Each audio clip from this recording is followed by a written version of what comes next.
I don't know if I'm going to be kind or not. So I'm telling y'all this now. I really don't know if I'm going to be kind. I don't know if I'm going to sit up here and be all Christian, diplomatic, and carrying on because y'all know how my mouth is. At the same time, I'm trying to be respectful as possible. Okay. Because oftentimes I'm not, because I'm going to say this the way I'm going to say it. Oftentimes you motherfuckers get on my goddamn nerves. Okay. With your holier than thou attitudes and carrying on. And y'all project shit that is not there because you want this to look like this and this, and this. So we're going to get into that, okay? And yeah, y'all already see where this is going to go, okay? You already see it. Okay.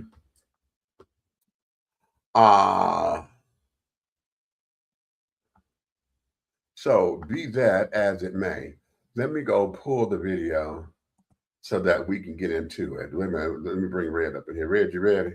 And there go my co-host. Y'all say hello to the one and only. This is the big guy ally over there, the big red fella, doing his thing on the ones and twos over there. Oh. What's happening? How you doing? All right. How your mama doing? Ah. Okay.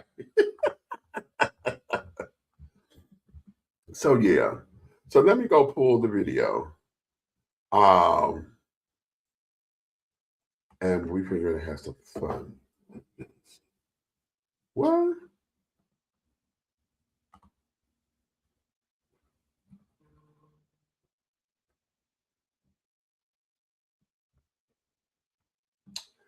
Child, I have no clue what the hell they just did. Oh. Facebook. I just got a message up, but they pulled the video off of one of my channels. And there is no nudity or sexuality in the video. What the fuck are they talking about? It's today's show, right? Lord have mercy. Anywho, let me get into it. I mean, modesty only martyrs the one who's embarrassed. So maybe they didn't like me.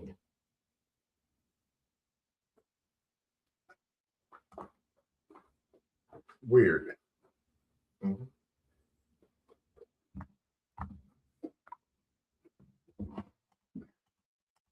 Okay. Yeah, I'm sorry, y'all. I just got to get into this because I'm trying to understand what the hell is going on that they removed that video, and it's from my main page.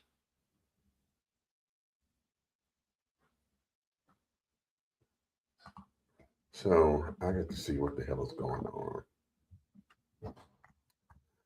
In any event, yay. Damn, I hate when that happens because it throws me off. Y'all tell me a little discombobulated at the moment, but it just throws me off when shit like that happens. But okay.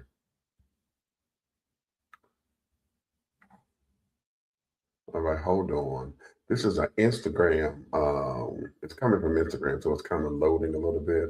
I'm going to just share the screen with you guys. Usually I just upload it into the system, but oh, you're kidding.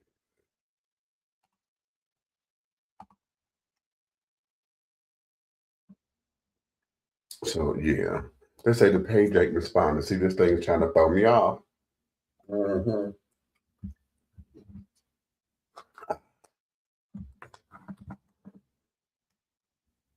I didn't know that it's on. Huh?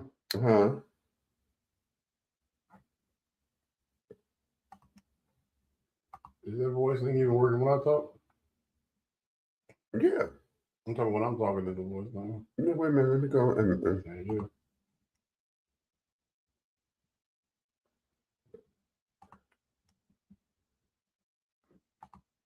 Yeah, go ahead. Talk. You know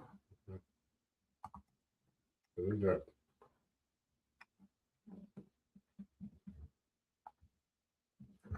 So yeah. Okay, are we ready? Is it saying what MB? Sam Hill, what's going on? The thing don't want to load. I said, are we going to go through this shit today? I said, are we going to go through this shit today? Guess not. I said, are we going to go through this shit today? Guess not.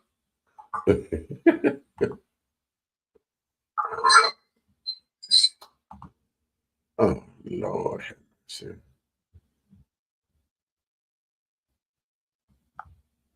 Oh, okay, I know what that is. Let's start here. Let me see if this one is going to. Oh, so we back on it's just online. What's the name? Okay. Is it what? It's just on YouTube. Oh, it's not on Facebook at all? Oh, these are way more.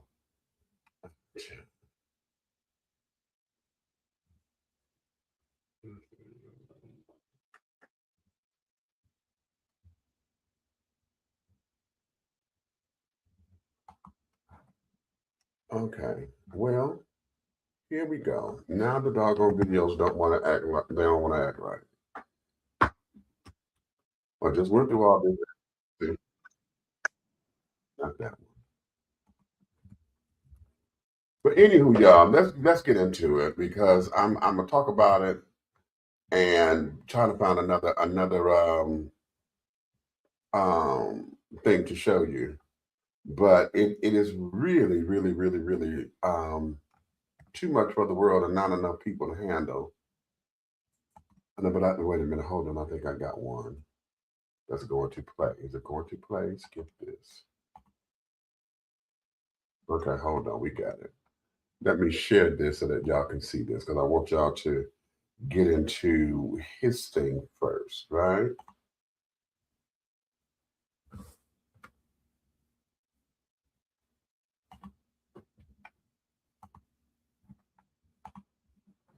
Okay, get ready. Yeah. The internet went crazy about a dress my wife had on. Now, they didn't say anything about the $4 million that was raised for the United Negro College Fund. They never mentioned that she prayed until heaven came down. They never said anything about this was the largest fundraiser for for HBCUs in the country. But insecure, jealous, petty, small-minded people got in their feelings and set up a false barometer of holiness based off of a dress. Now you got to help some people because some people have embraced the full knowledge of ignorance without any assistance for understanding. The dress was not see-through. The dress was flesh color. But because you ain't never been nowhere and ain't never been exposed to nothing,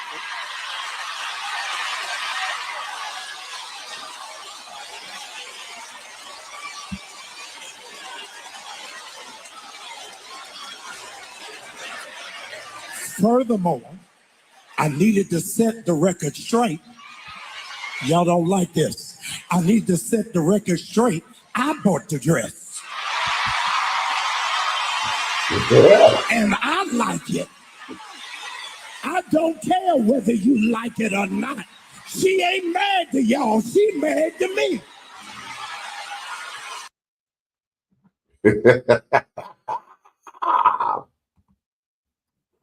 Okay. Okay. This should not take long.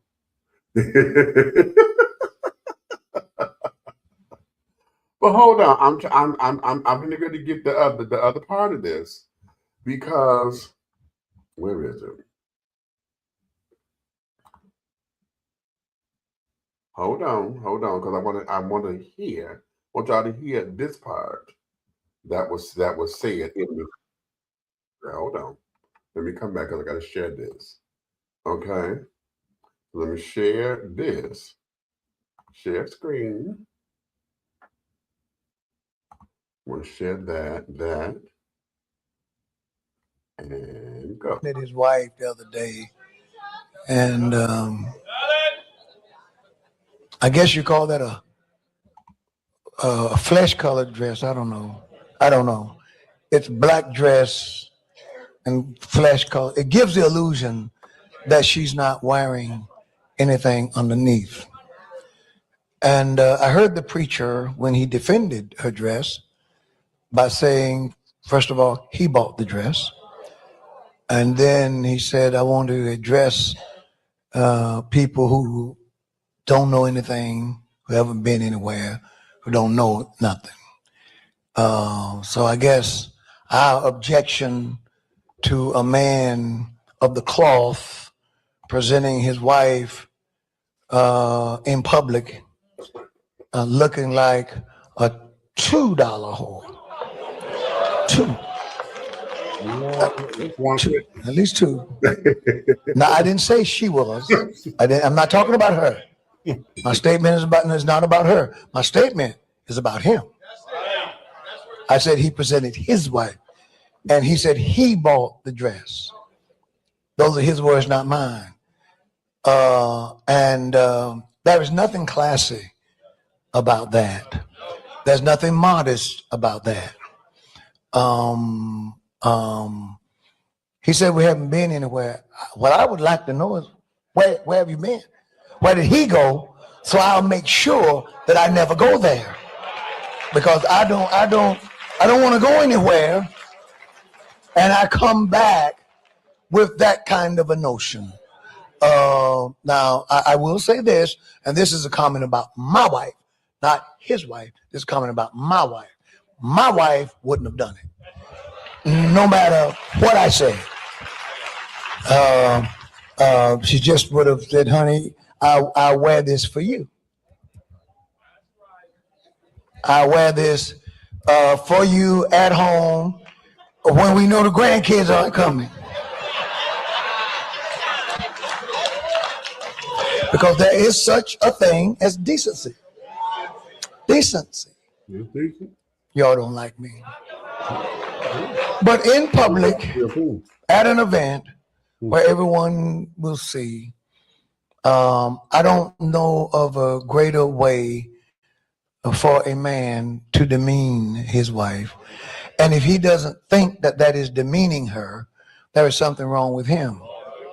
But then again, we're also talking about the guy who looked at Cam Newton's legs and told Cam he had pretty legs. Yeah, see, so. About a dress my wife had on. Now, they didn't.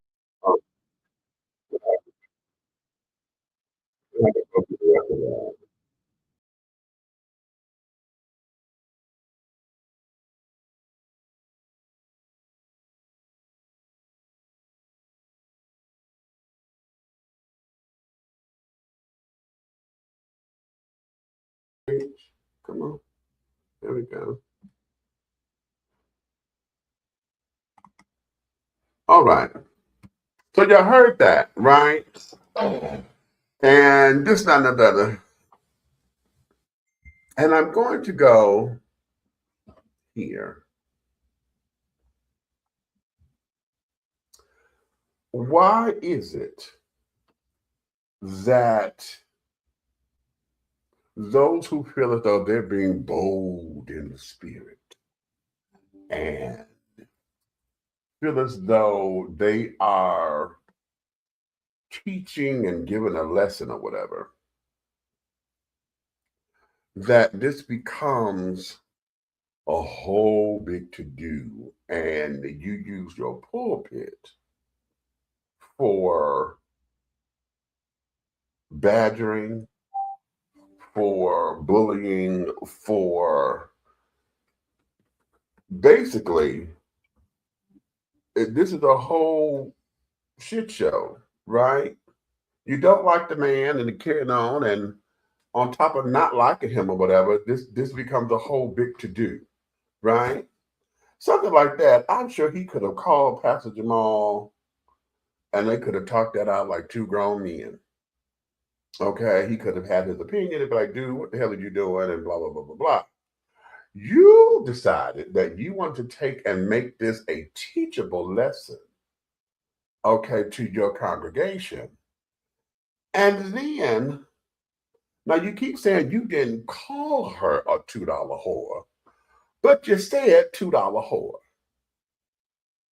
Okay, very disrespectful. And yeah, okay. Now,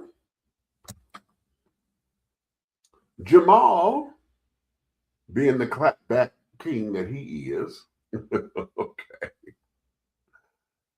could have handled that differently as well. See, because he decided to get up in the pulpit and wanted to do the neck roll, let me let you have it thing. Okay, all in the name of I'm protecting my wife and blah blah blah. Okay, I get all that. That's a man thing. But then wanted to add, to the father by saying, well, here's what y'all the tea is, clock the tea. I bought the damn dress. It's not like I gave her permission or this, that, and that. I bought the dress and yada, yada, yada, yada. Okay. So it became now a bigger spectacular. It's just not that she's in the dress. Now you're the one who bought the dress and not. So it just became so much bigger than what it should have been. Okay. Now, the Bryants were on Cameron Hall and this, that, and another, and Mrs. Bryant, as the minister herself or whatever, because she is the co-pastor of New Birth.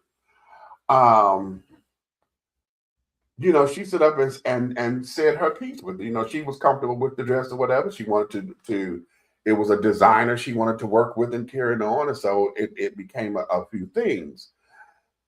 And so the question becomes, what were you really mad at? Are you mad at the fact that it was the dress? Or are you mad at the fact that she was a sexy woman? Y'all had problems with this woman when she first came. Y'all talked about her hair, her nails. She was manufactured and this, that, and the other. She's high maintenance. When they first started dating and carrying on, it was a whole big, and now that she wore this particular dress at this particular function or whatever, now we want to sit up here and play. We want to play fashion police. We're putting the morality police.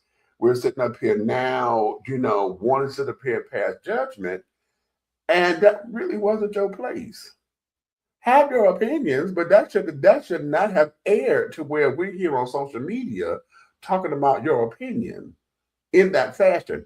Or if you needed to have said it, there could have been a way that could have been much better than the way it has been presented. Because now what we have are two pastors sound like they're ready to go to, let's step outside. And so why are we here?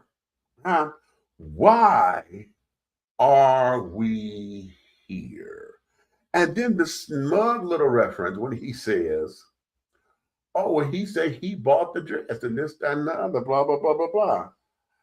But this is also somebody who sat there and told Cam Newton that he got pretty legs. So what are you insinuating? See, is that kind of bullshit. And it's unnecessary. It is completely and totally unnecessary. Had he done all of that and it was never recorded like this, I would not have anything to say about it. But again, we take these things, and now that we got social media, everybody want to run to social media. And, they want all this boldness and carrying on. And then now that it's out here, this whole back and forth thing about who is righteous and who ain't, this morality policing and carrying on, is for the birds.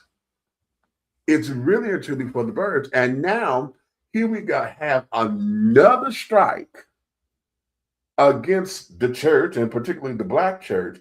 And here you have two church leaders at odds with each other yet again in the public, when all of that could supposed to be done behind closed doors. So again, what you mad about? Are you mad at the dress? Okay, it gave the illusion that she didn't have anything on. Okay, now that may not have been your particular taste. Okay, however, you knew she was not naked and carrying on. It's a nude of illusion dress. Okay, it's fresh tone and blah blah blah blah blah. All right, why are we here? Okay. You ready? Go for it. Well, due to the fact that years ago I purchased that same type of material outfit or ensemble for somebody that I was dating. Uh-huh. Right. Uh-huh. And when I first saw it in the boutique, right, Right. I looked at it and I said, wait a minute. I said, can you see? I said, is that you? You know, because we were doing the shopping thing. Right. And stuff. And I was like, oh, I said, okay. I said, oh, I thought it was entertaining and an individual piece, you know what I'm saying? Like, Uh-huh. so I purchased it. Uh-huh. Because again, everything is not for everybody. Okay. So let's find a picture of the complaining pastor's wife and see if that actual dress would complement her shape. You went there. Because what's going on in today's religious sanctuaries, religious sanctuaries, Say it. Say it. there's a whole demonic panther going on. And the overseers don't know nothing about it because the people that they got in control of it are the ones that are doing it. Right. Because those pastors have somebody covering them. See. And you're going to allow them to make a mockery out of the church based on a fashion statement during February. Well, we don't have much time to show how black we really are. Right. Okay, that part. Now, here's a problem I got, right? It's obvious that there's something underlying between the two of them. Right. It has nothing to do with the church. Exactly. Say it. Because at you all age, you got to know better than to use the pulpit for that type of mockery. You don't get up there and entertain the congregation, your sheep now, Right. as if they were at a comedy show. Right. Oh, come on. You said that. Say that. Say that. Okay. My thing is this. Is this Genesis through Revelations or is this Def Jam you bought a ticket? Oops. Okay. Okay. And I hate to say it, you know, some things irritate my soul. This agitates me because, again, you have people like myself, right? You know how they say you fight an uphill battle to get to where your heart really wants to be? Mm-hmm. Well, my battle has been straight up a wall. Okay. I don't even have the incline of an uphill because somebody is standing on that hill, making it a wall for me. Right. For no particular reason at all. Okay. So I refuse to let their ignorance, the same type of delivery of ignorance that this pastor did, stifle my growth. Right. In the kingdom. Okay. You know, touch not my anointed. Exactly. They are going to have to pay for this mockery. Now you can see that that woman has had work, body work. If she hasn't had body work, she's going to spend $1 million on personal training. Okay. Right. Okay. And her diet is carrot sticks. Right. And she's in the gym every day to be that should I say, to be built the way that she is. Right. Okay. So let's say her husband supported her in doing body sculpting or whatever it was to get her to look like that, right? Mm-hmm. Why wouldn't he be proud of the money that he spent? If you go out and buy the brand new Cadillac or the brand new Lexus or the brand new Mercedes, Well, are you going to lock it in the driveway? I mean, like in the garage, or are you going to wax it in the driveway for the neighbors to see? right. Again, Jezebel spirits they carry jealousy. Mm. And I really would like somebody to do their homework and find a full body picture of the complaining pastor's wife. Hold on, I'm trying to get to it. What is his name? Bishop Paul something. Wait a minute, what's his And name? the reason I say that because Patrick Wooden. she probably have to put on an anointed girdle to look like that woman. Do you understand me?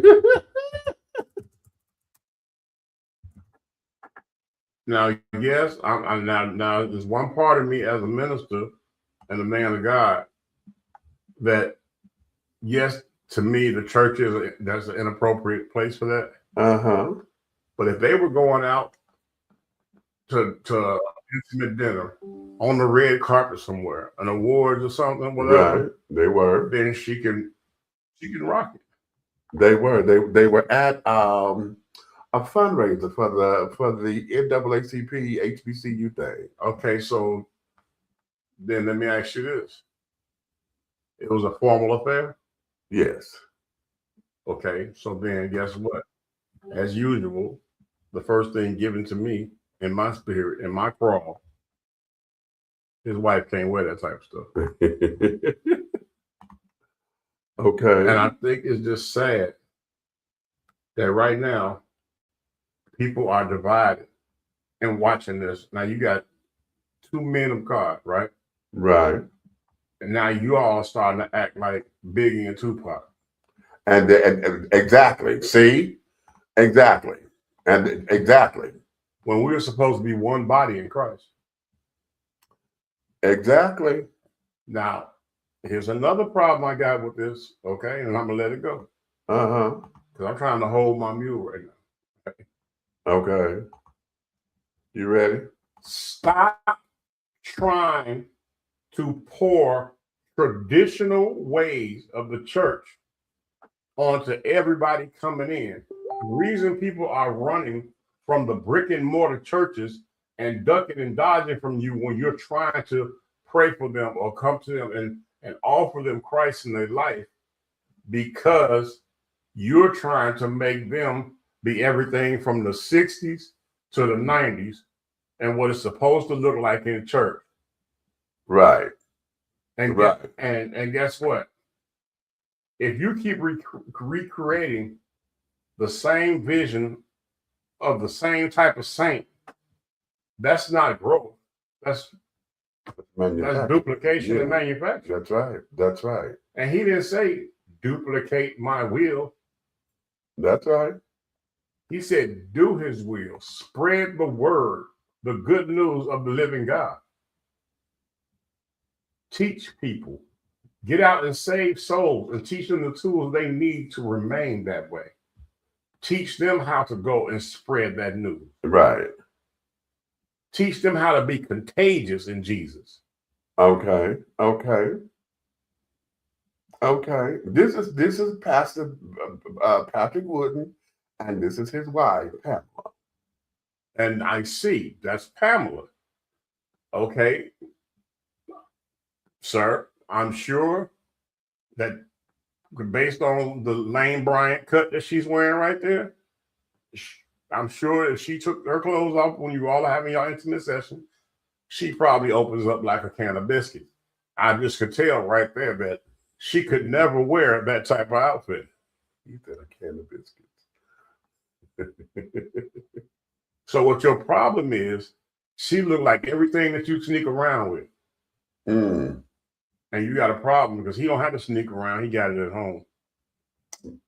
Now let's go there. See, because that's still the answer to. I'm trying to get somebody to answer the He's question. jealous. Boom. What are you mad about? Because this can't be about that damn dress. Bruh, do you not see Kennedy walking with him? Yes, he's mad. The man, okay. The man has a Ferrari Lamborghini type wife, and he's walking with a Bel Air. Bruh, Baby. he's mad. Okay. That's what that is. Okay, now wait a minute. Let me add something because I want y'all to go back because we're still talking about a dress. Now I'm gonna go to another dress because do y'all remember this when Erica Campbell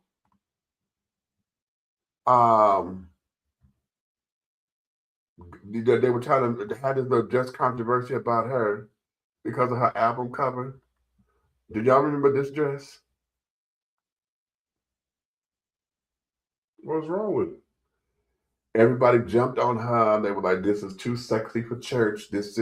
She's supposed to be a woman of, she's a gospel woman. And she is. Yes. Praise the Lord. Okay. And she defended, she said, I'm a curvy woman. I can't help that.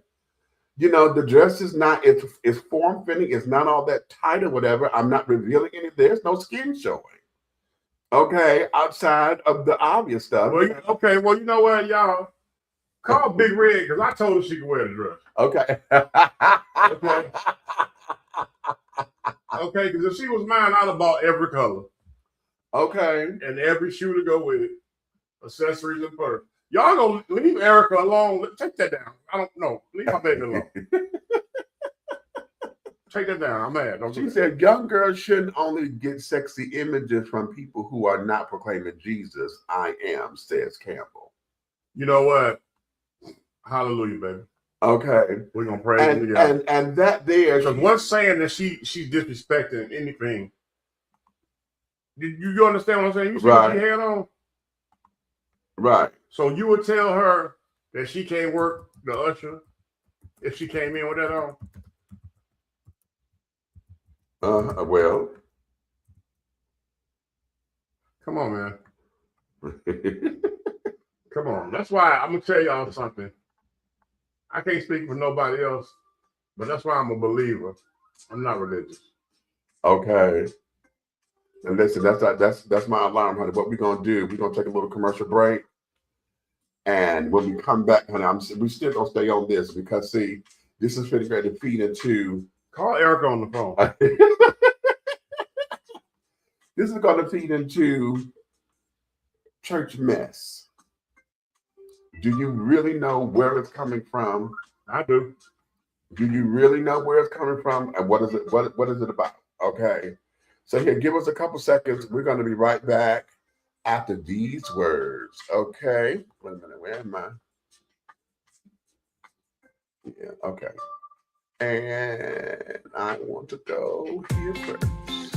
Attention all business owners. Use your advertising dollars here. Looking to reach a more diverse audience for your products and your services? Well, this is the platform for you. Dishing Tea Entertainment welcomes all businesses who wish to expand their brands and looking for clientele that's more than grown and sexy, but also the seasoned and sophisticated. For more information on how this spot can be yours, contact Big Meat at 404-914-5610 or go to our website at www.dishingtea.com. Angelo Ellerby, the Henry Higgins of hip-hop, is the founder, president, and CEO of Double Exposure Media Relations. Double Exposure Media Relations is a full-service public relations, marketing, and artist development firm specializing in publicity, photography, artist promotion and artist development, makeup artistry, event production, and EPK development. Celebrating over 45 years in the industry, Angelo believes that a culture that does not take care of nor respect its artists is a culture that leaves nothing behind to appreciate. Let Angelo help you make dollars and cents of the entertainment industry. Contact Double Exposure Media Relations at 201-224-6570. That's 201-224-6570.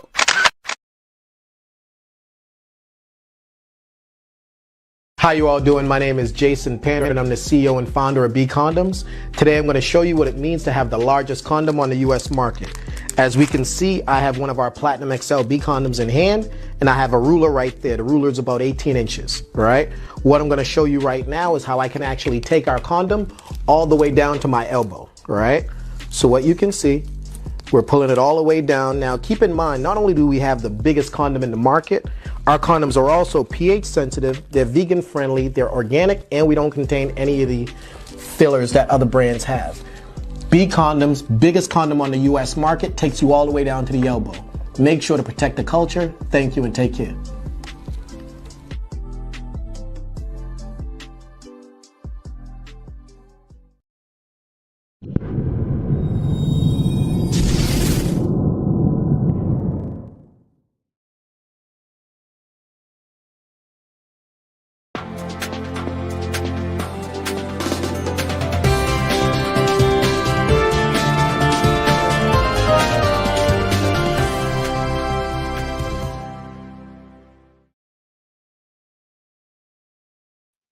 And we are back. If you're just tuning in with us, honey, welcome to Dish Your Tea with Big Meats. I am, of course, your truly Big Meats, and this here is the big red fellow over there, the big guy I lie, honey, who is my co-host and brother from another mother. And we were just discussing about Pastor Jamal Bryant's wife and this dress, and I know. I'm sorry, I need a Valentine. Yeah. Cupid. Oh, good. No, finish your commercial. Doesn't lie. Shit. Okay. Fuck. Anywho. 1-800, it's been red Valentine. We were just talking about this dress, and I know, it has been all over and stuff, and we just didn't decide that I didn't want to cover it here because at the time when it was all the hype and this and the other, I didn't want to touch it because everybody else was talking about it. And I know y'all may consider it late news, but I want to tie this up into something else because there's a bigger picture that's coming out of that particular story that I think everybody bounced around. They want to talk about You said a picture? Huh? You said a bigger picture? A bigger picture. More like a stage play. Okay. That is coming out of that, and that there is, why is it that we got church mess always coming from the pulpit? You got two nationally known pastors who now are acting as if they're about ready to tap each other on the shoulder and say, you know what, let's step outside. Or one of them, okay, I'm gonna mess you up on site, one of those on-site kind of things, right? Especially with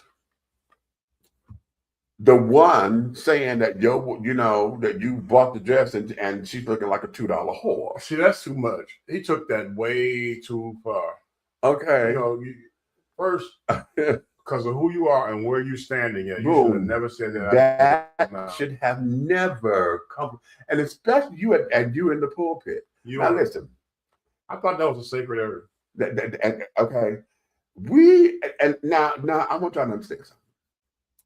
I am as liberal as they come when it comes down to church ethics and carrying on, because I'm not all that.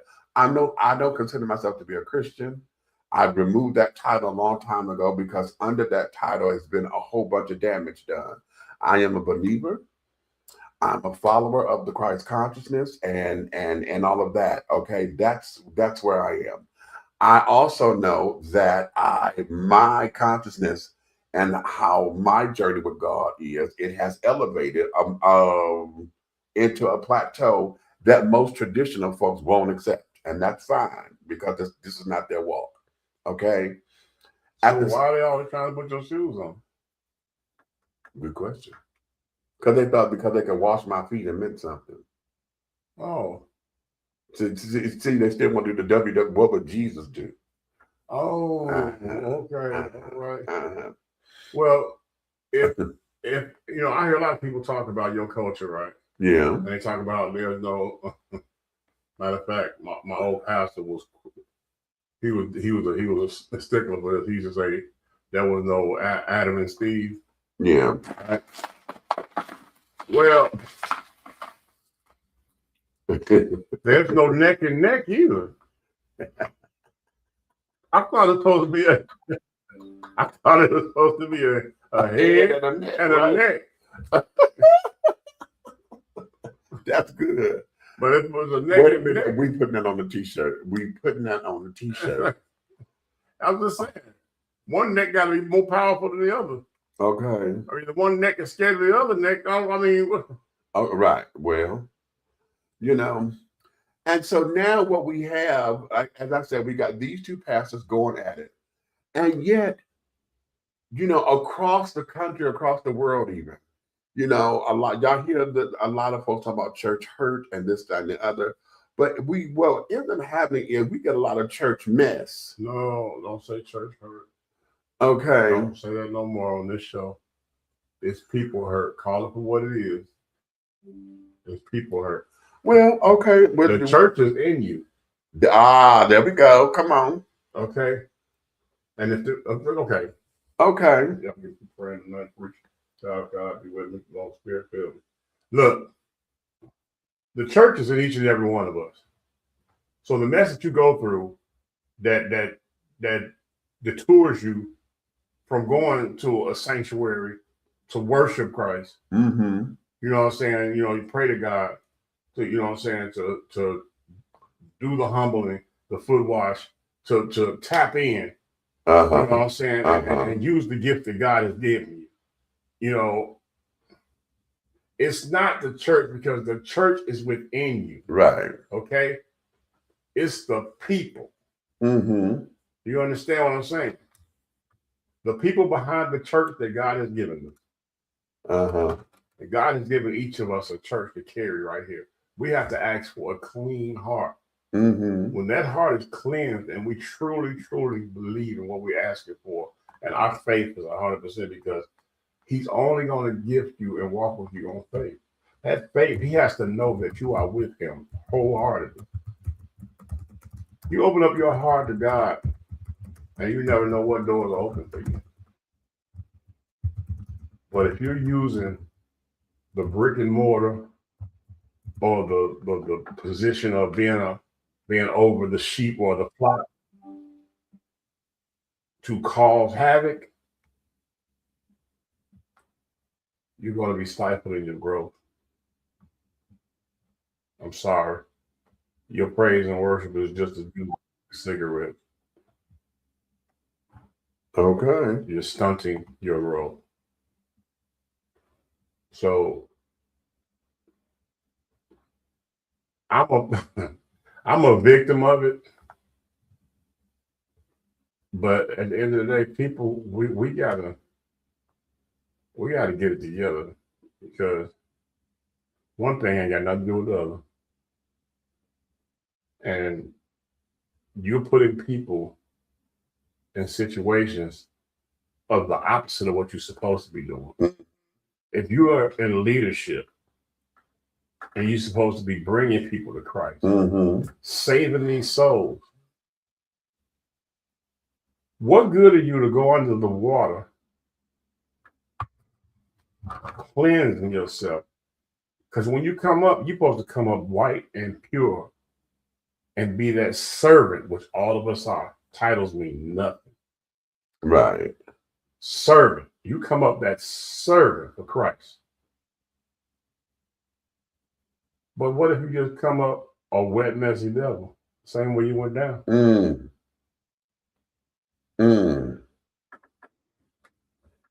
How you going to lead somebody when they know you messy? How you going to tell me about, Matthew? Huh? How you going to tell me about Ruth? How you going to give me a story about Boaz when you think you Boaz? And those are women in leadership. I'm sorry. Yeah.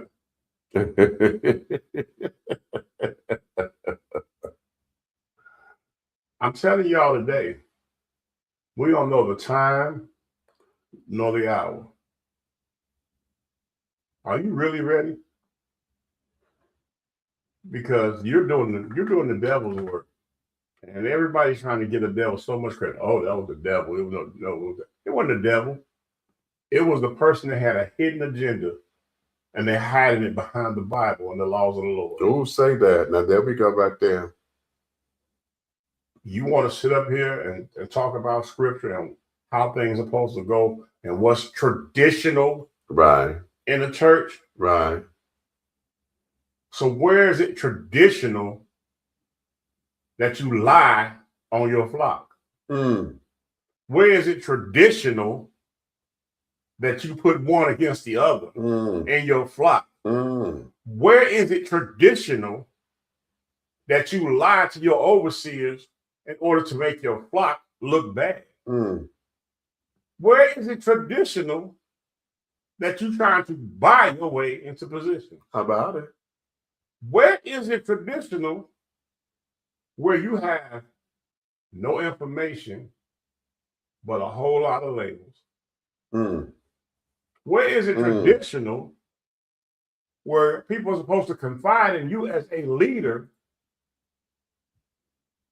yet other people in the church know the people who confided to you business? Where's the traditional where you're supposed to be sharing their personal intimacy of life that they have shared with you, that came to you for help, and you share with other people? Where is it traditional that you do that? Do you know how many laws you have broken in the church by telling somebody's personal business that confided in you as a leader? That's right. We're in a world of a New Testament, because in the Old Testament, they cut your head off.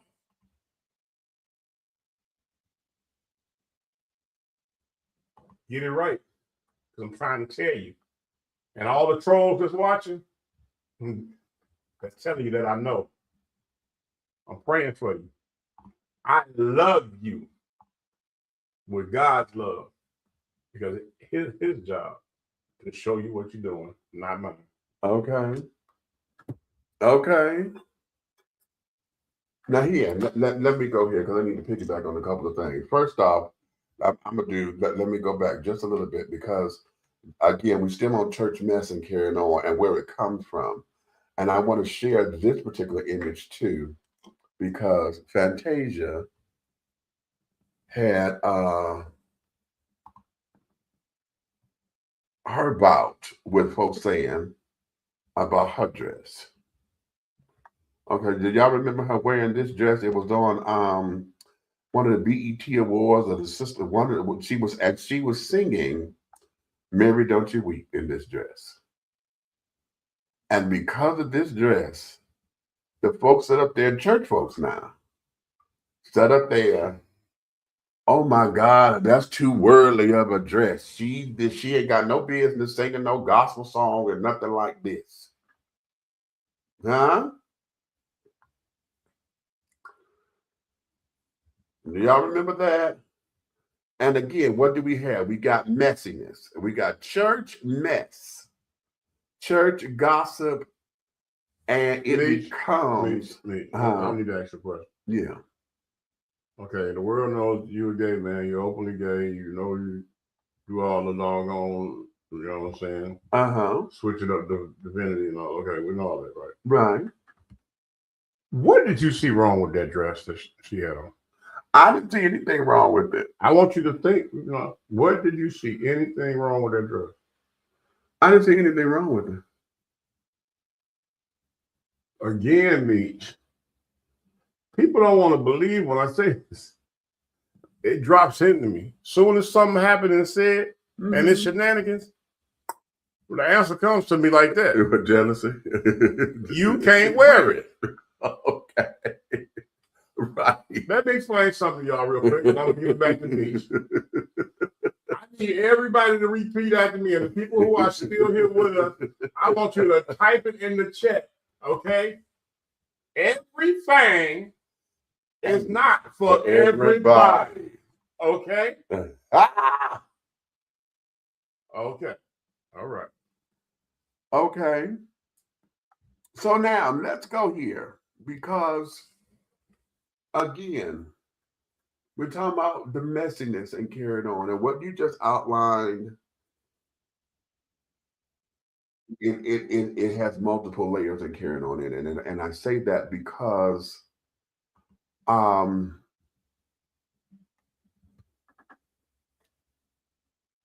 when we're dealing with our leaders, those who are supposed to direct the spiritual, and I want y'all to understand something. Oftentimes, the walk between the spiritual self and the natural self, the line is blurred because everything that we say or we have been taught from the pulpit or from any kind of spiritual setting, okay, the teaching and stuff are to wake up and to get your spirit in alignment, right? Now, once your spirit is in alignment, what happens with your natural self is that if you are living the life that you say your spiritual self is all about, whatever is not in agreement with what your spiritual self is, either that's what you're working on, or as I always tell folks, if you're doing the right thing, honey, what ain't for you is going to fall off anyway. Okay? Right. You're going to outgrow some things. Okay? You hear folks say, oh, I don't have the taste for this anymore or whatever. Or when I get around this, I get uncomfortable when I'm around in this situation because you've outgrown it. Yeah. It no longer has a purpose in your life. Okay? And what ends up happening is you get those people who, under the guise of being in their natural self, see, what we have all come up with is that our spiritual selves only activates when we in church. Right. Okay? Because we go to, oh, praise the Lord, hallelujah. You know, we do all that in church. But you know what bothers me? Go ahead. I do that on Monday, Tuesday, Wednesday, and Thursday. Exactly. And the people who know me on Sunday, if they don't believe me on Sunday. Okay, right. Right. So they don't see me during the week when I'm giving praise, you know what I'm saying, to the Lord. Right. I'm talking to people, asking them, you got a church home? You know, even if you don't, let me talk to you.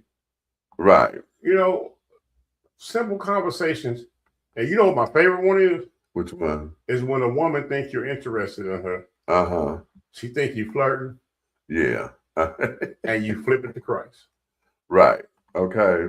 And she'd be like, oh, okay. I see you. I see you. And they be see you. They be flirting and everything. And I be like, you see me? I said, so when last time you see God? Right. When last time you prayed, girl? I know you pray every day looking like that. Right. Okay. And I do that because it takes that Jezebel spirit of vanity. Ah, come on now. And it allows me to use what is against the commandment. Right. To go towards the will of God. Because I'm clever like that, because I learned that the things I used when I was in the world that were powerful and got people's attention, why can't I use them for Christ? Right. And draw people to the word. Right. But you know what? It's not traditional. Right. It doesn't look like that. You know, I said. Do you pray like me? Do you pray like me? Okay. Do I pray like you? Okay. Huh? Oh, I highly doubt that. Okay. But here's where this is. Yeah, I saw that. Well, look. Catwalk. They want attention. Hey, how you doing? And for you all that don't know, I am a minister, but at the same time, I've been doing comedy for years. So I'm gonna switch my hat for a moment. Yeah, I'm gonna have everybody right now focus on that catwalk E4Z, and we're gonna apologize. You know what I'm saying? That we're sorry, you know what I'm saying, that you were raised in the alley, that you wanted to come on here for tell somebody they still in the world. You don't know me, you know of me, probably. Maybe. No, this sounds like a troll that wants to, because his next comment was, "What are you doing for black folks?" You just looking to start a. See, this is baiting. What? Well, no. What am I doing for black folks? I'm gonna tell you. Don't apologize for you. God knows you. Well, then God knows that you're an idiot coming on here talking about me, that you don't know nothing about me. And if you ever knew me, you knew who I was.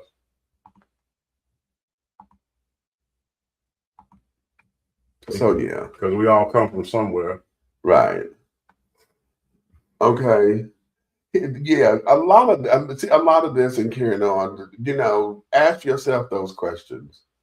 Okay, ask yourself, because here, the conversation that we're having right now is about the messiness and carrying on, and why is it? See, and you're feeding right into it. Okay, you're feeding right into that's it. probably that leader we're talking about. Right, you're feeding right into it. You know that, right? Okay, that's probably her. Probably. Welcome in. Okay. Sure. All of the messiness that comes from it. Why is it that it's there, and we have allowed it to be? You know, and then oftentimes, you know, we run through the excuses of, well, you know, if the pastor get caught with, you know, sinning, quote unquote sinning, or whatever, and basically the pastor said to me, he done slept with somebody outside of his wife, or he drank and then got drunk, or he done beat somebody up. Okay.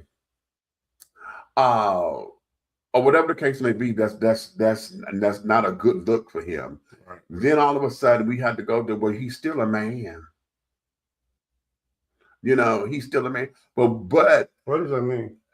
Just that. Okay, that's the excuse. You know, he's a man with needs. And usually we hear that when he doesn't sleep around some damn well. Okay. And folks are all up in his business, or he done slept with somebody he had no business sleeping with, like somebody else's wife or other. And it done got out into the streets or whatever. But the messiness of it becomes what everybody runs to. A lot of folks are in these big cathedrals and churches and carrying on. They got thousands of members up in there. And you can't tell me that where those churches are and carrying on with that many members, that the work in the community can't get done. Why is it that the work is not being done? But yet everybody said up here, you mad because Creflo asked for these millions of dollars to get the doggone plane or whatever, but you go there to that church and you paid your tithe like that. See, you did that because he knew he could come to y'all and do that. Okay, so when it comes to all of that, why is it that we keep the mess up and never do the work? And then when the mess gets started, do we know where it comes from? Huh? Well, we do now. Go ahead. And if you do, how come you don't address it? No? Because now, if all of us are supposed to be spiritual leaders, spiritual followers, and carrying on, we are supposed to be able to go to our brothers and sisters one-on-one, sit down and have a conversation, okay, and hash it out, right? If that doesn't work, then you're supposed to take somebody else with you, okay, of some authority. You get somebody who may be on the same level or whatever, you know. How many years you know me? Almost 10. 10? No, it is 10 this year. It's 10 years. Sure, ain't more. So, how many times you heard me say that I want my own church? Huh? Never. You said what? Never. You've never said that. Oh, okay. That's what I thought. All right, go ahead. No, you've never said that. No, I know, because I've never desired that. Right. That's what you said. Okay. I know I won't be no church. I didn't want to wait. Right. And that's other thing. I'll take the work Right. if it's helping others Right. and pouring into other people. Right. But the weight of a church, Right. I Right. never desired that. But yet and still the world thinks I wanted it. So I think that's what the problem was at one of the places I was at. Yeah. I think that's what the problem was. They were protecting their own. Because they thought you were competition. And again, messiness. No, Messiness. messiness. How you want to fight by yourself? How? It's in the head. It's here. It's here, and it becomes distorted because what you believe and what you're thinking or whatever, and instead of asking, and now here's the dichotomy to that. How is it that you mad at something that you made up in your head, but you stole my ministry? You came in on an invite here and you searched everything about me and what God gave me to do. Mm-hmm. And then you turn around and say, oh, we can't deal with him because he wants his own church. And that's going against the way. The way. Okay. Yeah. So that becomes that. Now, yeah, and see, when we deal with messiness, and I'm standing on the church right now because, see, a lot of us deal with this. And I like what you said. No, it's not church hurt, it's people hurt. And it's going to take me a minute to acclimate that because, okay, we're going to switch our vocabulary over. But at the same time, the reason why I get stuck on church hurt is because when you get everybody who are like-minded, and then you got the congregation that's sitting up there coming against you because the pastor say so, the pastor and then the head deacon and the head usher, okay, when all that starts to happen, and it just seems as though that everybody there don't want to be bothered with you, then it becomes a problem. But then, now that's in the church, but we sit up there and talk about the Jehovah's Witnesses when they excommunicate somebody. See, they do it differently. They call this excommunicate, where they feel as though that you have not been a part of the flock or whatever, and you've gone, quote unquote, gone against Jehovah. And so now the whole congregation literally turned their back to you. They can't talk to you. They can't this, they can't that. You get no help. You just completely excommunicated and cut off from the flock. But that's not what this work is about. We're supposed to go and find, you leave the 99 here for the one. That's what the work is. That part. Okay, that's what the work is. How are you kicking somebody out? Now it's different. Now let's understand this. Okay, it is different if I decide to leave on my own because I don't want to abide by the quote unquote rules. Okay. If I am contrary to you or whatever, and I tell you, oh, I'm not going to do that, blah, blah, then it's up to me. But the church doors will always be open. There is no such thing as, oh, I'm going to excommunicate you. Okay, and this, that, and the other. And so that's when we get all this message. Now, you excommunicate me, but you want to tell all my business to everybody. Okay, and it becomes a whole big to do. It becomes a whole big to this. It becomes a whole big to that.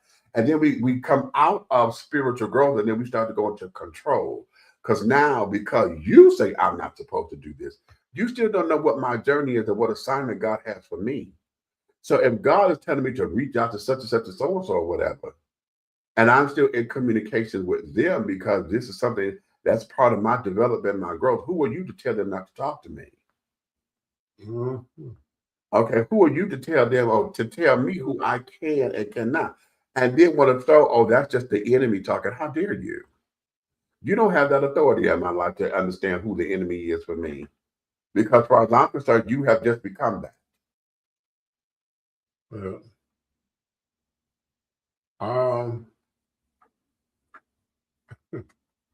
What's today's date? February 6th. What year? 2026. Okay, so in 2024, December 21st, yeah. I remember asking a leader to come speak to me. Oh, yeah. And the leader wouldn't come speak to me. They came to the residence, Right. but they wouldn't come speak to me. And then they said they'll speak to me in a couple of days. What's the date? February 6th, 2026. I still ain't seen them. Right. Right. See, people don't realize the way they move is the way they feel. You got it. So, You got it. what's up, E? All the time. So when we're dealing with that there, you know, this is it becomes a complex issue because see now we're dealing with we're dealing with individual stuff. Because see now, just like your journey, whatever your spiritual journey is, God got you here for a reason. I tell this, and y'all got to hear me say this a lot. And it's a teaching I want everybody to get and to understand and to get down into their crawl, honey. I need this to be embedded in your DNA. If you are within the sound of my voice and you are still here, you can still get up and you are here as in alive, then that means that the God of your understanding, my understanding, and whatever name you decide to call God, Right. Okay, God saw fit to have you become part of this world because tradition, this from the pulpit, traditionally speaking, they say God knew us before we were in the womb. It's true. Okay? So if that is the case, and God is the Alpha and the Omega, because see the beginning and the end, and know my life, and still let me be here on this plateau and on this planet, then that means God knows everything about me. So all of you who trying to put somebody in hell, who try to sit there and say what is and what ain't of God and this, that, and the other, God has already ordained my life, your life, his life, her life. God has ordained that life to be because that life is here. That's number one. The quest for us as human beings is that we have to reconnect with our spirit selves. That's what the quest is. To understand who we are so that we can be in alignment with what our spiritual duty is. How we are to align with one another, how we could be of service to one another in a capacity that will allow us to give God glory. Okay, that's the commercial break. Okay. Hey Jesse, just not less GB. Now listen, okay, wait a minute. That's the alarm. We got to go to a commercial break, but I want to touch that before we go. Listen, because y'all, we love to throw that scripture up there, but there's another part to that we got to get. Judge not, lest ye be judged. Lest ye be judged. Here, that means that I'm paraphrasing because see, the same fervor that you give is the fervor that's coming back to you in judgment. Catch that, T. However you decide with the vigor and whatever even if you coming from a place of malice and venom, if you want to give all that kind of energy, do know that that's the same kind of energy coming back to you in your case of judgment. Here, it's coming back. So there is no, oh my God, and it's always, oh, don't judge me. Who are you to judge me? You want to get in your feelings in, but bitch, wasn't you the one bumping your gums? Yeah. Just what you say, karma. Yes. Okay. Karma. And in my book, I say karma is a good farmer, the best farmer in the world, because karma is going to produce exactly what you plant. If you plant Venom, karma is going to make sure that you yield a good crop. Here, if you plant patience, karma is going to make sure that you yield a good crop. Huh? That there. Okay, wait a minute. We got to commercial. That was my commercial alarm. Okay, when we come back, we're going to go into another subject, and that subject is going to be traditions and our young people. Okay, did we train them, and did we do right, or do they have the information and they just don't want to do nothing with it? We'll talk about that when we come back. Google it.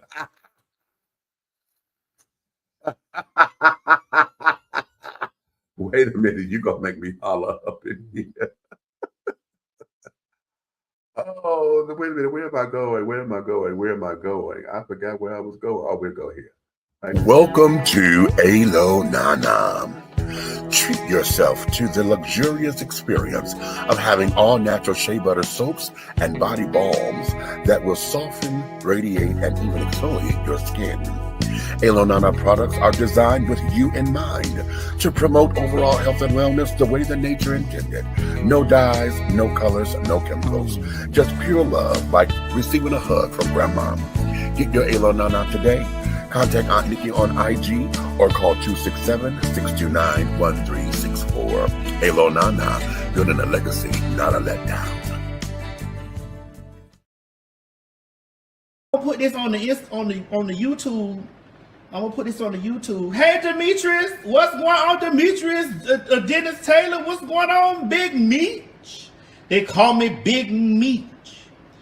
Larry Hoover. That's right.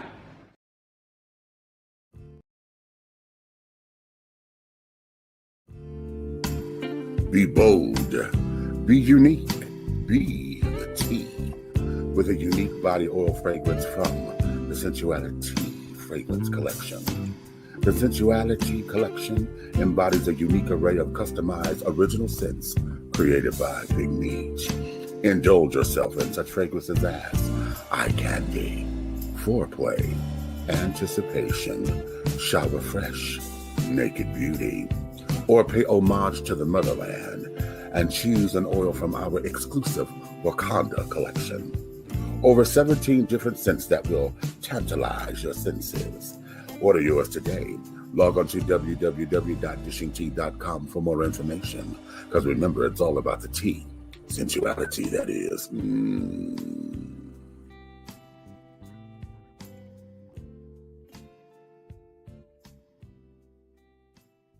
Are you ready to continue the journey with talk show host, internet sensation, and author of Awakenings, Epiphanies Along a Spiritual Journey, Big Meech? He is offering another installment of thought-provoking ideas, principles, and metaphors that will encourage, enlighten, inspire, uplift, and catapult you into a brand new evolution of accepting yourself in your total truth. Revelations, Affirmations, and Confirmations. The new book by Big Meech is infused with conversations of love and inspiration that gets right down to the real nitty-gritty. It will confront the reader with the proverbial mirror in an effort to take a deep, closer look within to find all that one needs to propel forward and make life happen. Get your copy today on Amazon.com or go to www.dishingtea.com. That's www.dishingtea.com. For more information, contact Big Meech at 404-914-5610. Revelations, Affirmations, and Confirmations. This message has been brought to you by Too Deep and Pastor Don Jr., CEO of the Winning Team.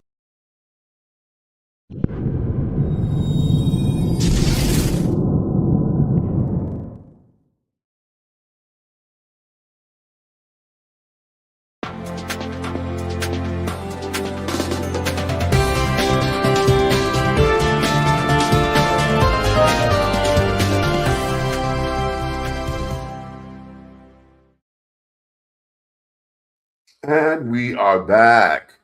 Hopefully you're still tuned in with us.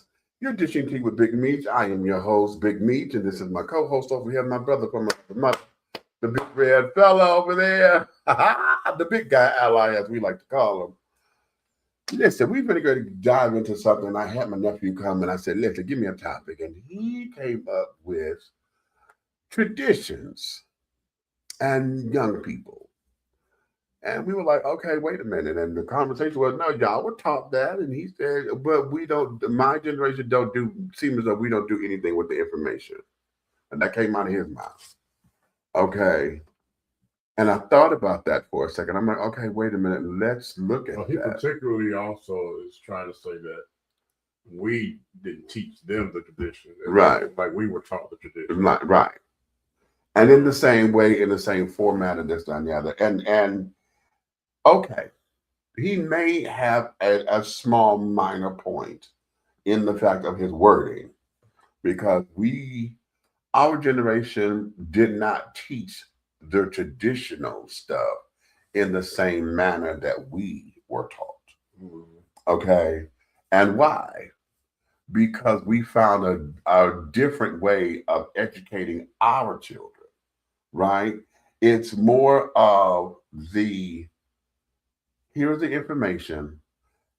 I'm going to trust you to do something with it. Okay. And if I don't see you moving in that direction, then we got to have another conversation. Okay.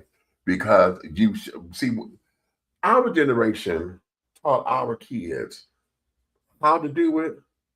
You know, it was more so we went back to that whole apprenticeship program kind of thing. But at the same time of being seeing you as our apprentice, when you showed us you knew what you were doing, we left it in your hands. We didn't micromanage it. You know what I'm saying? We did not sit up there and try to hover over you or whatever to make sure that you got it, right? We left it in your hands. But what happens is, now that you have the information, a lot of our children or this younger generation want to believe that they're smarter than us. And the only thing that makes them quote unquote smarter, and I'm using that in brackets or whatever, is because this is the technological generation. See, we were the Industrial Revolution. Okay, our parents were still working at Ford and this and that. When the toys came out for us, okay, we had Etch-a-Skates, we had science shit to carry on. We were making blow up shit to carry on. You know what I'm saying? Can I ask you a question? Go ahead. Water, right? Yeah. This is a scenario. Let's say you have a water cooler in your office, right? Most of the time when executives put, a water cooler, if we have one, we probably have one right here by the desk. Right. Okay, that way we're working, doing show, we can reach over and fill up, Right. Okay. Now, that's our generation. Right. Their generation is either going to have a refrigerator in another room or the faucet in there where you can go get water. Right? So here it is. We made life easy by doing the work first and positioning ourselves. We did. They got to go get it from somewhere else every time they need it. That's Google. That don't make you smart. That make you have a tool. Right. Right. Right. Right. Where and yeah, you get a little quicker than what we did, because we had to go to the library. If we did not have the dictionary, the thesaurus, or the encyclopedias at home, half of them can't spell encyclopedia. I know. Don't even know what it is. Okay. We had to go to the library, use the Dewey Decimal System. Oh, now that's something y'all ain't heard in a while. Okay. What is that? The card Let me catalog. Google it. The card catalog. Okay, well, you had to actually go and look at the card catalog to find out what book number it is, so you know how to go find it on the shelf. Okay. I would like to take 10 of them to a traditional library. Right. And give each of them a book to get. Right. Okay. With no help. With no help. No electronics. No electronics. Go do it the old-fashioned way. But here the question is, did we teach them or do they have the information and just don't know what, don't want to use it? Okay. And ultimately, I'm going to say it's a combination of both. My problem is this: teaching theories have dumbed down. Oh, okay. See, I know that's spherical. You're stepping on me. Yeah. Go ahead. Yeah. Go teaching ahead. Theories have dumbed down, so they don't have the information. Right. And there's no information that they have not to use. All they know. Let me tell you something. I witnessed at least 2 or 3 teenagers Google their whole entire high school career. Right. So to me, that makes you an idiot with a diploma. Right. Because I feel like this. If all that stuff crashed today and you had to make a living, could you? I mean, let's think about how ignorant all the way down to fast food. Right. If you go into a fast food line and you want a traditional something that's on there, you know, want some got number 1, 2, or whatever. So let's say I want a number 2 somewhere, right? Right. And you say number 2, can I have a number 2? As soon as you say that, they're going to immediately push the button that says 2, right? But if you say, can I have a number 2 hold a tomato? They're going to go, because now you have to come down here where there's writing on each button and find out how do you remove tomatoes. Right. Because there's no number. Right. Because up here they got numbers or pictures. So, Right. So if you read it for them, hey, can I get a Big Mac meal?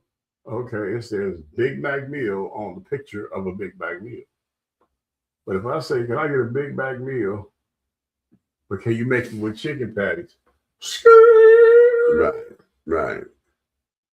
When everything I just said would come out just as fast as it was made regular. Right.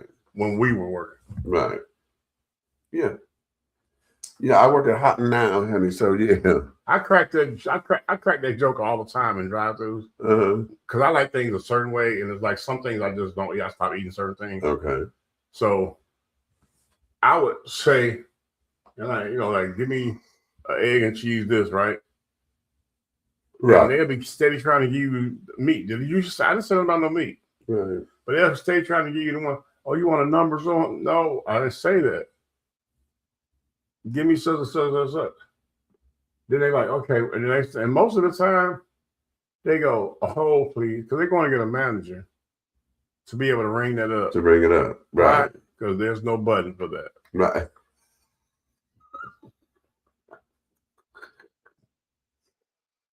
Damn, that's another T-shirt.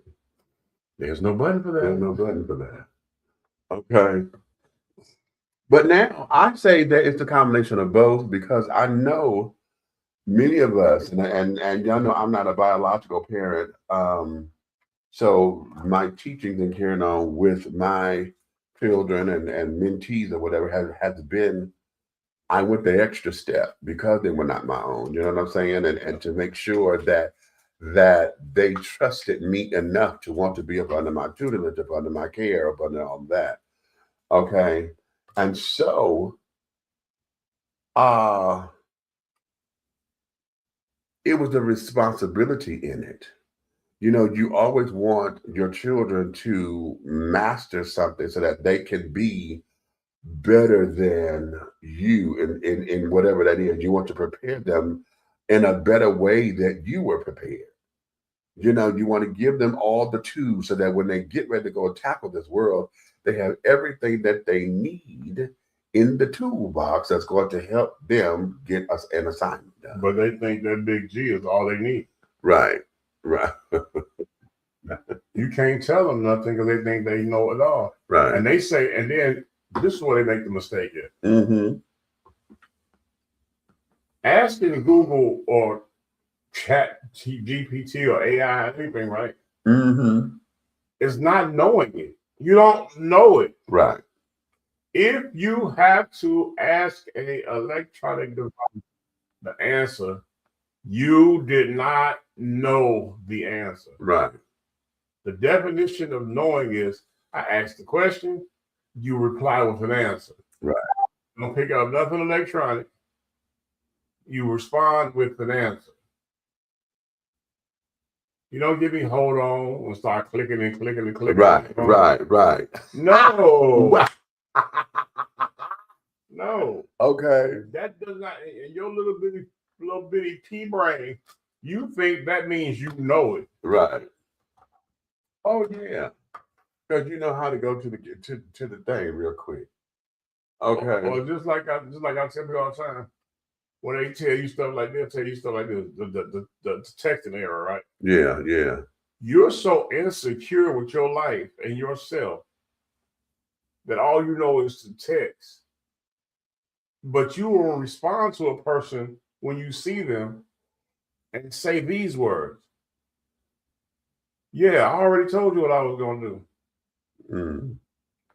You didn't tell me what you were going to do. And they say, you didn't see the text I sent you? That's not telling me. Right. How many times have you had to correct them on you talked to someone today? Oh yeah, we talk all the time. You know, we were texting that you're not talking. That's not talking. You're not talking. You text. Okay. But in their mind, they don't. Oh yeah, I had a conversation with them the other day. Oh, what are they saying? Everything, oh, I can show you right here. You didn't have no conversation then. Right. And yes, for those of you who want to sit up there and say, "Oh, that's a play on words," you're damn right. Because no, you did not converse with me. Or you did not speak with me. What you did, you wrote me. We're pen pals. Okay, we are pen pals at this particular point. And you cheating with that because pen pals with us with paper, stamp, right. Okay. Y'all lazy. Had to wait 3 to 4 days to get a response. Well, for them to get it, and then 3 or 4 more days for it to get back to you. Then it's gonna take them 2 days to write the response.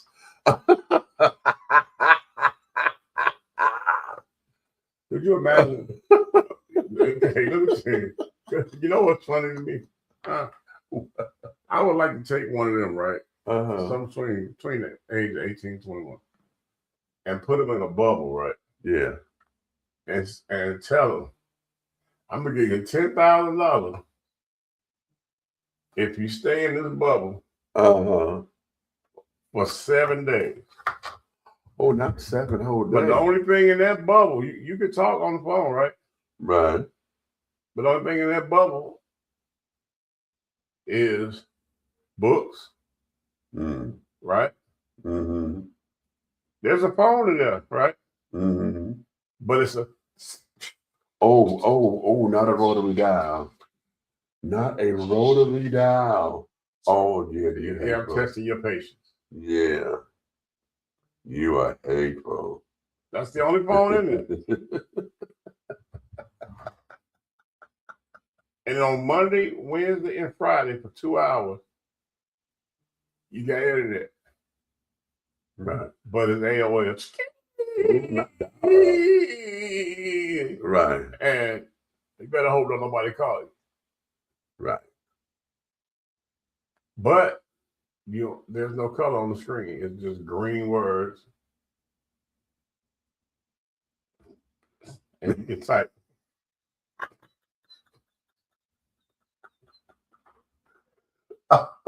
Okay. Okay, they on my face. I just want to know, could you survive? That's a good question. And I'm gonna tell you, I know a couple of them that'll jump, just bust their own head. Like, okay. As soon as they got to dial a phone number. Because here's the problem. Ain't no phone numbers are Rolodex and they're digitally. You got, whoever you call them, you got to remember the number.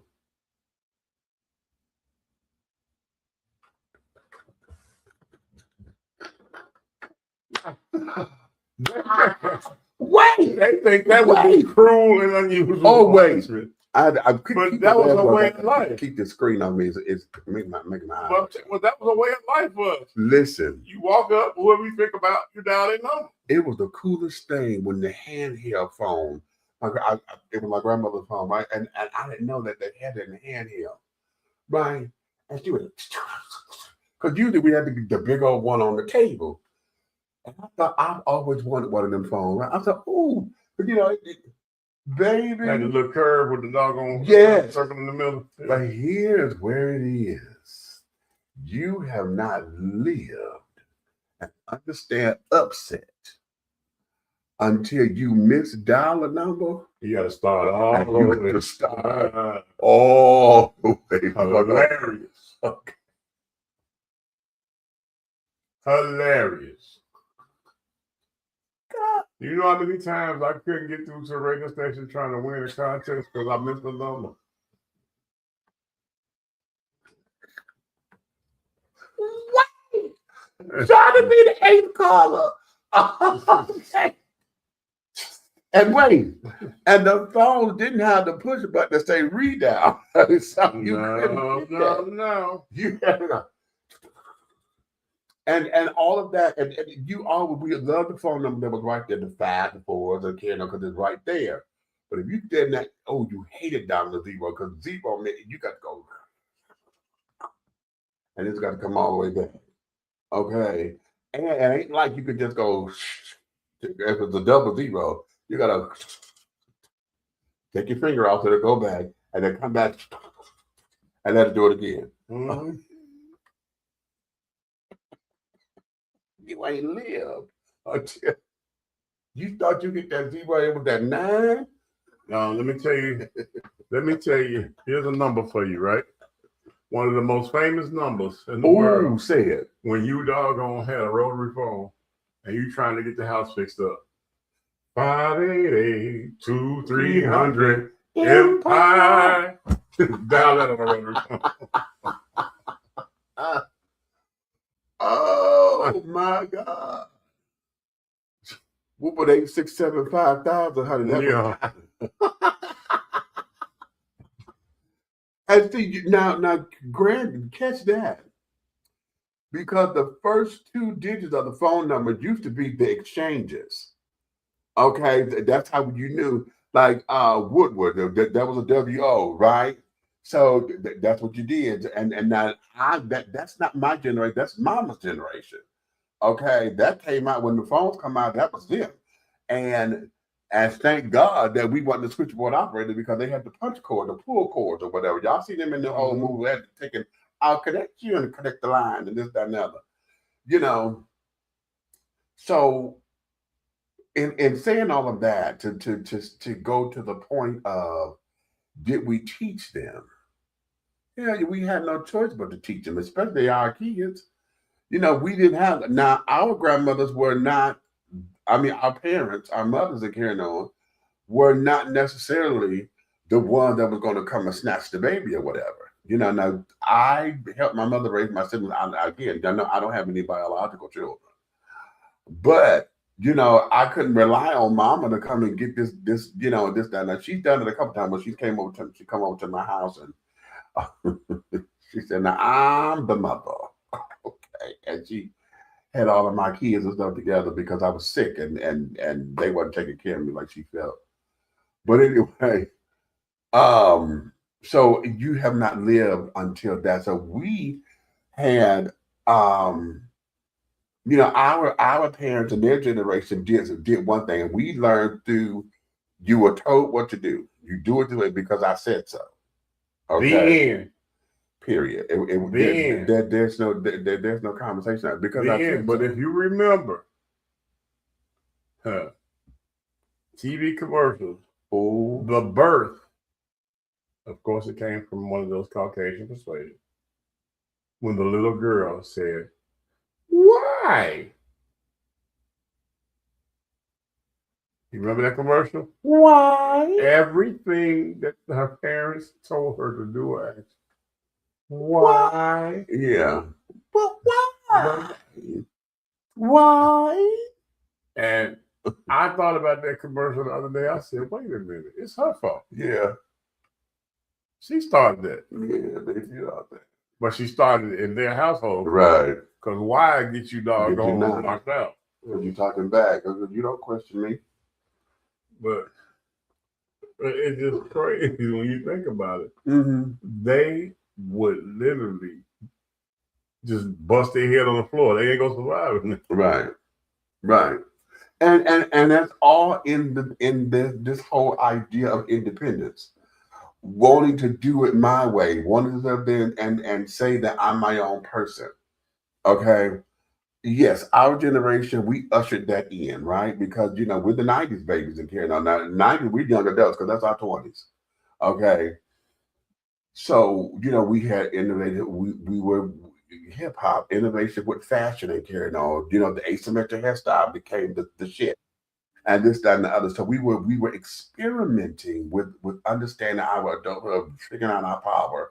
The rap game was real tight. So now we come from before microwave. Yes. Oh, hello. I couldn't imagine one of them locked in the house with one pan, one plate, one spoon, one bowl, one cup. Okay. And no microwave. Could you imagine that? Mm-hmm. I can. I can. They'll be curled up on the floor. Screaming cruel and unusual punishment. And all the things. But the youth nowadays, I just a lot of it is entitlement because for whatever reasons, a lot of that come into what we're seeing as entitlement. Okay. And the sense of, oh, you owe me something.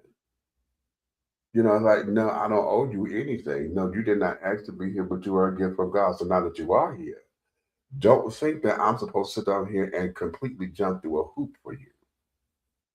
No. But what will happen on the intellectual level that I am in parenting, right? Mm-hmm. I will set you up and make you think you winning. Right. And then walk away when I see the bridge come.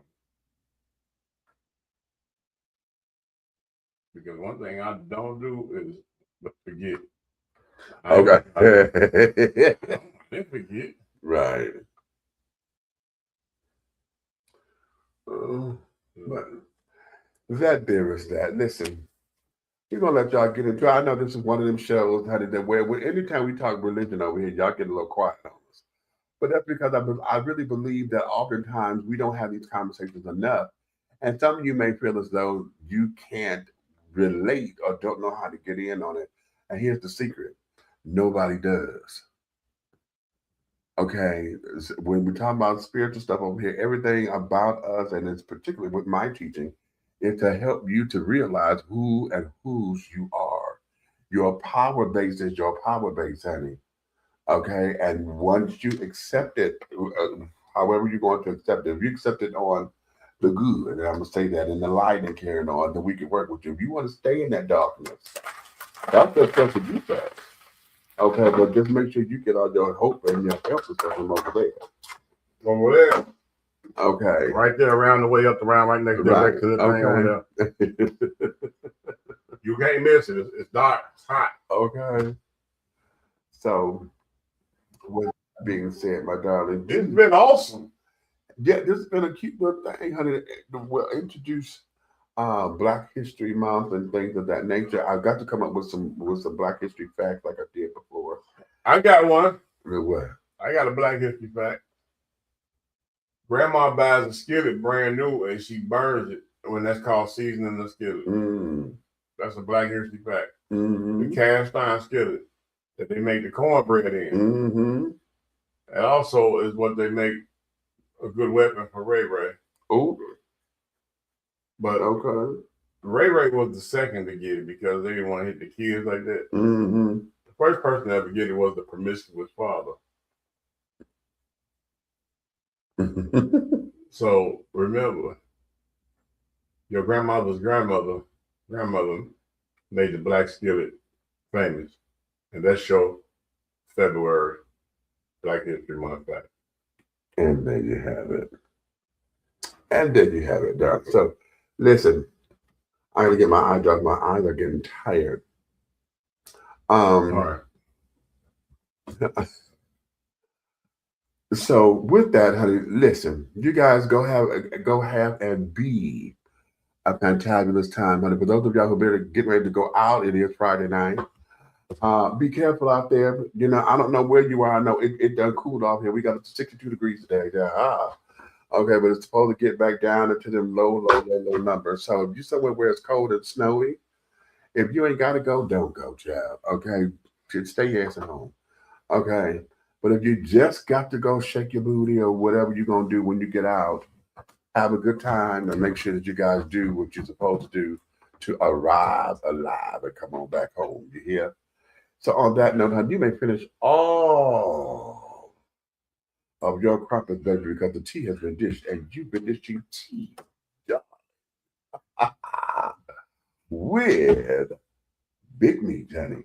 And the big guy ally, honey, is the Big Red. And in the absence of our other co-host, Aunt Nikki, honey, who's still in Philly. Yes, she coming. She coming. I know we've been saying that, but she's coming. Hope she's just trying to get her ducks in a row and carry it on. Okay. So having said all that, darling, wait a minute. I'm gonna do it again. And that there and I had this doggone thing in the key. Hold on, let me see. Oh, that's why. I'm like, what's going on? There we go. It is here. All right. So now I'm not gonna sing out. I was gonna try to see if I could do this note or whatever. I'm not gonna do that. This time, honey, just go have a good time, honey. If you love us, tell all of your friends, your family, your good Judies and Ken to come over here to like, subscribe, and to share. But honey, if you hate me or see me as the enemy, some kind of bot, some kind of whatever, that's your prerogative, honey. But I'm gonna ask you to go tell all of your enemies to come and partake of dishing tea with Big Meat. So on that note, honey, again, you may finish all of your crumpets because the tea has been dished and you've been dishing tea, darling. So, with a Big Meat, honey. I'll see you guys another time.